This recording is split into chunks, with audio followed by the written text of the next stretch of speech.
to a NewsNation exclusive this morning. New polling shows the Democrats getting a significant bump from the change at the top of their ticket. According to the latest survey from The Hill and Emerson College polling, Vice President Harris has significantly cut into President Trump's lead in several key swing states. They include Wisconsin, where she and President Trump are currently tied in a hypothetical head-to-head. Nick's here to help us break it down. So what are these numbers saying, Nick? Hannah, these numbers are saying that momentum is definitely on the side of Democrats right now. Our new data from partners at Emerson College polling and thehill.com showing Vice President Harris making significant cuts into the lead that Mr. Trump has held over Mr. Biden in several key swing states in just 1 week's time, beginning with Arizona. Vice President Harris now at 44%, Mr. Trump at 49%. We're talking about a difference of 5%. In Pennsylvania, Vice President Harris at 46%, Mr. Trump at 48%, a difference of only 2%. Its story continues when we go to Michigan. You know, we've had eyes on Gretchen Whitmer and everything happening in Michigan.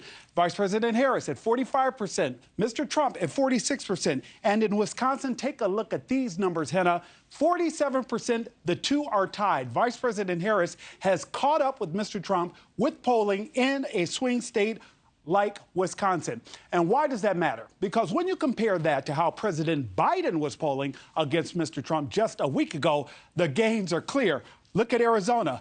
Arizona, 4% gain for Ms. Harris. Mr. Biden was at 40%. Vice President Harris, she's at 44%. The story continues in Wisconsin. Once again, Mr. Biden was at 43%. Ms. Harris is at 47%, a 4% gain. Michigan, the story continues, a 3% gain. In Pennsylvania, another 3% gain. Hannah, all of this matters because all of these polls are about 3% within the margin of error. That means that there's a lot of ground to gain for both candidates, particularly for the Democrats as they head into the DNC next month. Thanks for watching, everybody. Go to joinnn.com to find NewsNation on your television provider. Also, don't forget to click that red subscribe button below to get more of NewsNation's fact-driven, unbiased coverage.